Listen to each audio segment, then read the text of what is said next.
you kidding me? You know that comment you said to the radio? The thing that we got wrong? Clearly, Brussels sprouts are the worst vegetable. Call us and let the world know your thoughts. 855-257-7469. That's 855-ALS-SHOW. When you're working through finding the right people in your life, it can be tough in a digital world. With swiping apps, digits, it can be confusing. Well, on the Al Travis Show, we have Heather Dugan, our relationship expert, to help with all your relationship questions. Love talking with Heather Dugan. Heather, how are you? I am well, Al. How are you? Good. I think we all just need to say a big thank you for doing your civic duty yesterday. You're a poll watcher. What were you guys? Poll worker. Poll worker. So yeah. What exactly were you doing, and what were you guys voting on yesterday? We had some issue, and there was a Democratic ballot item for those that were voting with that party. Okay. So it was a nonpartisan and then a Democratic primary, and I was one of the people helping people get their vote done. So it was kind of fun. We had 4 parents working with children there yesterday. I checked it later. Yeah. So my son and I always do it together. Oh, you mean like mom, dad, son, and daughter thing, not small children, but adult? No, they're working. Yeah, okay. I think there were a couple that were college kids that were working with parents, and my son's a little older than that. But it was really cool. Yeah, that is very nice. Thank you for doing that, because there are not enough of people willing to do that, and I get you got to have a great boss like you. To let you have the time off. Otherwise, you've got to retire. I love the folks that work at our voting booth. I mean, there's only gray hair there. I don't mean that in a bad way, but I mean they're all getting up there. One gal, woo, she voted with Moses at one time, I'm sure, but God love her. But they're there and they do the job. It's a long day. It's got to be ungodly boring. It's ridiculous. We get in there at 5:30 in the morning, and we do get it. We have a spread of ages, so some people do take the work off.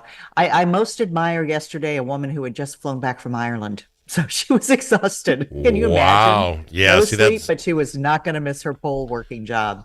Well, thank you for doing all that. I mean, that's fantastic. Mother's Day around the corner. Yes. Where are you at on the Mother's Day excitement? Is it another Sunday? Is it I can force my children through guilt to get me something? That's kind of my Father's Day deal. Where are you on the Mother's Day?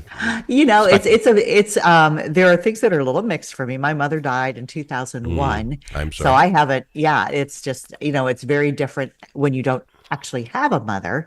I have an aunt who has been kind of a mother figure to me at times, but we're really friends, but that's been a good thing. My kids and I, we have had a pattern. My sons are local, and for years we've done a bike ride or a hike and a picnic, and it's really for me about spending time together. And I know it's very different. Different mothers like it different ways. This time I'm going to be a whole lot different than Father's Day, that's for sure. Holy smokes! This year I get to spend it with my daughter in Colorado and her husband, and that'll be very nice. And I am sure, knowing them, that it will be another active Mother's Day, meaning we'll be outdoors doing something. So it just depends on I'm glad for you, but I really this whole walking around with your children is a good Mother's Day. Fine, good for you if you're happy. I was thinking more on a how we should handle it perspective. You're my emotional coach. Well, tell me what's going on. I think we set this day more than Father's Day, because I think maybe I'm very sexist this way. Fathers don't care as much. We set ourselves up for failure if, as adults, we don't tell folks exactly what we want. If you seriously, I don't mean to laugh, that's me now. If you seriously just want to walk around the woods with your kids and you tell them that and they do that, great gift. I have no problem with it. Yeah. If you're saying that because don't worry about it, we can walk together, and they're just kind of doing it to put the moves on and be done with the day, we're already disappointed. If you don't put something out there, and maybe I know someone that does this or not, you don't put it out, we'll just see, and then the children do something, do whatever, forget, whatever, and then there's heartbrokenness there, right? I mean, we set the expectations. How do I put this? I just remember it was Mother's Day, like last Monday, because the thing on our radio deals that don't forget Mother's Day. It's not huge in our house. Now, maybe my wife thinks it should be bigger. But how do we know? Am I wrong here? Mom should just lay it out. This is what I want. If I got this, I'll be happy. Well, I do think that it's very kind of children to ask. I Mhm. think that a lot of mothers would not say, because a lot of mothers are used to, sacrificing for the family. Not, some of it do it without that heavy tone to it. It's just a natural Yeah. flow. But I think you need to share. I have shared. They know I do not want to be taken out to lunch and sit at a table and Mhm. sit there. Yeah. We have better conversations when we're doing things together, and they make it sweet. I mean, there's flour, there's all kinds of little sweet things, but back more than to anything, I want Heather. a note. We want Heather, you're a notes. talker. You're a talker, for God's sake. Yeah. You talk with your children, I would imagine 2-3 times a week minimum. So what's the Mother's Day conversation going to be? Oh, yeah. Did you finish that project you talked about on Friday? I mean, am I lying here? You talk to your children. Well, we do talk, but I think that when you spend time together, that is our most precious commodity, right? I mean, Yeah. you are so excited to get out and golf, right? Because it's time that you don't have usually, right? It's hard to pull that away from things.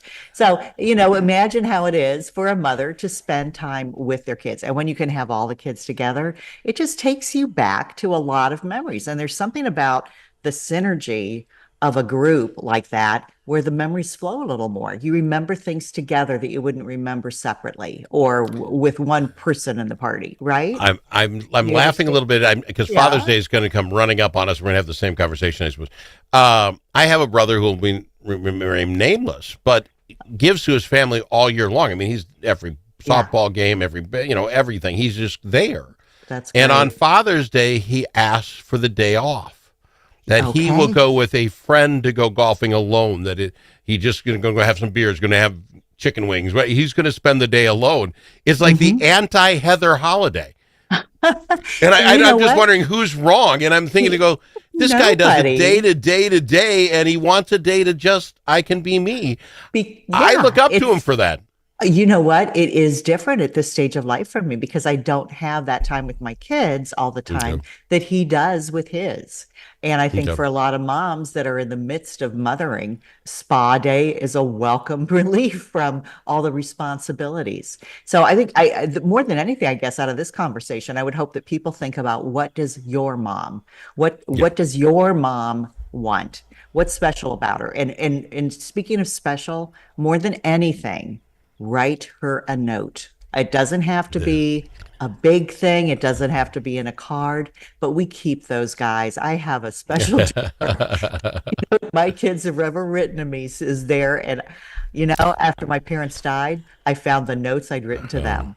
So they're important. They're really important. We are so different. God love you, Heather. You talk about having a box with your notes from your children. I have the crap gift box in my closet. My wife hates it. Every time your kid made you something, knitted you something in third grade, doesn't look. I threw it in the crap gift box. I shouldn't tell this because all these teachers throughout my kids' lives were going, we're going to make this for Father's Day, so you'll have a gift, and it's some piece of crap clay thing that, I've saved every one. There's a box of the crappiest gifts in my closet. I have a suggestion. Too. Go ahead.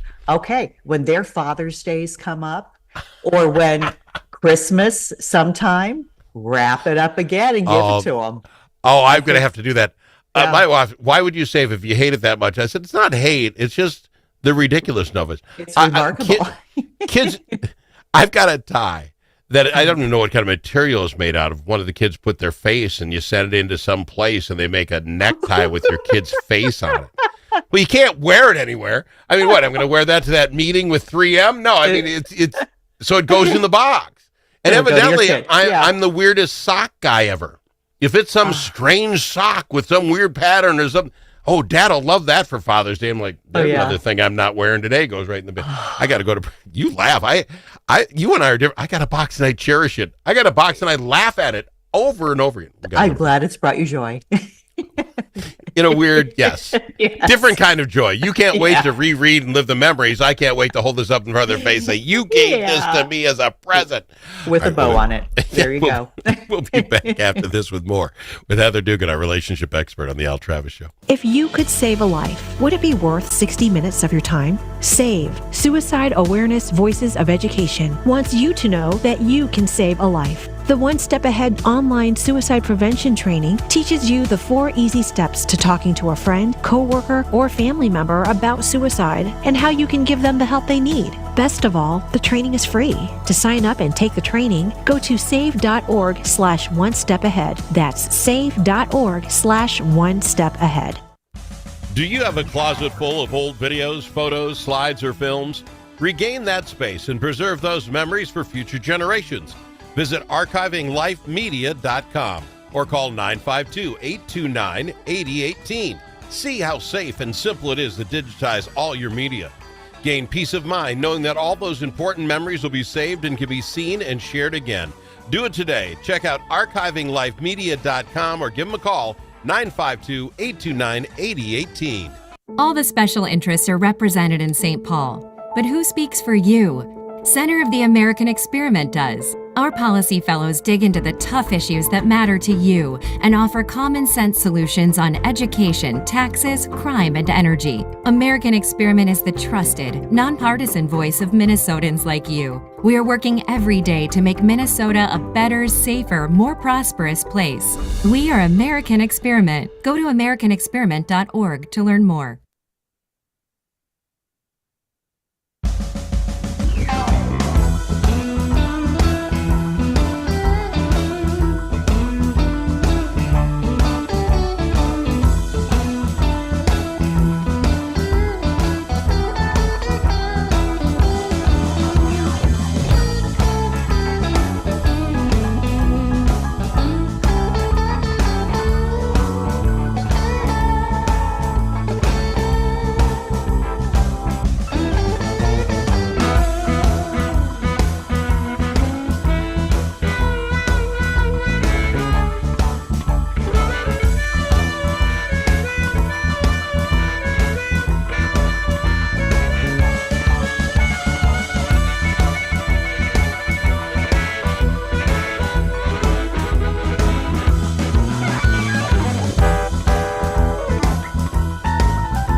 Easily offended? The Al Travis Show is not for you. The Al Travis Show. All sides are welcome. And you really are. We love having Heather Dugan on the program. Go to heatherdugan.com and check out her books. She's fantastic. Heather, you had sent me an article about a lot of articles. Well, yeah, no, but I really enjoyed this one quite a little bit about the ideological brain. And basically, I don't know if you're just trying to help me with the fact that I do this for a living and half the people agree with me and half of them don't. But I have a very ideological brain. I know that. But I found the article fascinating in why people are getting into that. As we get more information thrown at us, I guess I was reading it thinking, okay, we have more information, we're smarter. But in reality, the ability to have that ideological brain is to shut out the stuff that doesn't agree with you. Many. It's Yeah. And the question comes down to, it's kind of a chicken egg question at the end, in the end, but how much of our responses and our thinking is tied to the structure of our brain, and how much has the structure of our brain changed in response to what we have been processing. So in the article, there's talk about a liberal brain, but that is actually, it's not in a political sense. It means flexible. And then a prejudice brain, which is more rigid. So I think it's easier if we stay away from buzzwords that take us into politics, but flexible versus rigid thinking. But there's something to the article in that when we can't even agree on something, we all want to have the answer, right? It's tough to wander through the world going, I don't know, nothing makes any sense. So I even use like climate change. Is it or isn't? Is it man-made or not? It forces you to take a side. Otherwise, we're just floating around the universe, hoping not to die between where we're 80. It makes you want to grab something, whichever side you grab. It makes sense to me now. We just want answers. We want answers. We want to know what to expect, and frankly, that isn't really ever a possibility. We get probabilities. That's the best we're getting is probabilities, not things that we can actually expect upon. But in my mind, the difference would be that between this rigid thinking and flexible is, as new information comes in, the rigid thinker, and no judgment there, but they are fitting the information they're receiving into what is already in place, what makes sense. So if they have a garden where they say only purple flowers grow there, that's a garden that grows purple flowers, and some pink tulip pops up in the middle, they're going to say, well, obviously there is a new shade of purple. Whereas the flexible thinker will go, well, my purple, I guess pink tulips grow there too. So, and it had a story. This is an interesting book by an actual neuroscientist who explains this stuff far better than I could ever hope to, and will not even pretend to. But she talked about experiments with children and how when they are given a story, and then later asked to recount it, the children that have more rigid thinking will fill in details to fit the thinking they have, whereas the more liberal thinking children, let me use the word flexible there. Flexible, yes. Will remember actual details from the story because they're not fitting it into any set pattern. They're simply transmitting, whereas the other brain is more set on the pattern that they already have set. Does that make sense? No, it absolutely does. If you're a religious person, right, and I just throw that out, and this is what you've accepted in your core is how things happen, 7 days, whatever, then if that is who you are, everything you try to take in has to fit in there somehow. Yes. And again, the purple flower, the pink flowers, well, that's just a different color of purple. You have to, or your core beliefs don't fly. Yes. So that's I'll say I'm on either side, but the more liberal, flexible brain is just trying to grasp all this stuff and say, well, it could work if it didn't happen in 7 quote unquote days, but and you try to make it work in a more global sense that it all works. It's just I haven't figured it out yet. I want to know. I'd rather just know the answers. Please just give me the answers and I'll be done. Yes. Yeah. Some need the pattern and some don't rely on the pattern so much. The information is welcome, whereas the other will welcome the information that fits more easily into the pattern. And what you've said about core beliefs, that's an investment that goes so far back. And there are core beliefs. There's some of us, they may change a little bit. It's still core, but they are still able to kind of bend a little bit as new information comes in. But core, as you say, that is a deep investment that goes all the way through the center of us. So that, I think, is we're talking to one another. And that was one of the wonderful things about this election day yesterday for me. It always is. We have everybody, all sides are there, and it's open discussion. And I had that one neighbor I always refer to that we cancel each other's votes. We talked this week. And again, just the fact that we understand our core beliefs are a little different, are fundamentally different in many ways, but we're able to share information. I would say both of us are flexible thinkers. So it's not a political thing there. And I appreciate that about him. And I know he does with me. Yeah, I think it's best if you just hang with your own side. If you're a locked-in thinker, just hang in there and then battle it out, and then you liberal thinkers can just. I think that'd be best. I think we need to. I love your island, and you were not going to let me row my boat over to your island. Is that what you're saying right now? That is. What if I run out of coconuts? That island is so funny because that's exactly what I thought when I thought about this. In high school, when I was putting people on my island, I can live with you, you can be on, otherwise get out. Yeah. I'm just that guy. You got to fit in my mold. I get it now. I loved it. The article itself made me think, and I appreciated you sending it to me. I hope people got the same feeling when we talked about it. I appreciate it. Yeah. Good. And look at us. We're still talking, right? Yeah. We'll continue to talk. I'm only hearing half what you say because it didn't fit in my I understand. world otherwise, but I'm trying. Yeah. Okay. HeatherDugan.com. Get her, go there, get her to talk to your group, your organization, buy the books. You're fantastic, Heather. Thank you. Please tell Stephanie Happy Mother's Day in case you forget. Write that down, people. Mother's Day is this Sunday. Great point, Heather. And also ask her what she'd like for Mother's Day. That would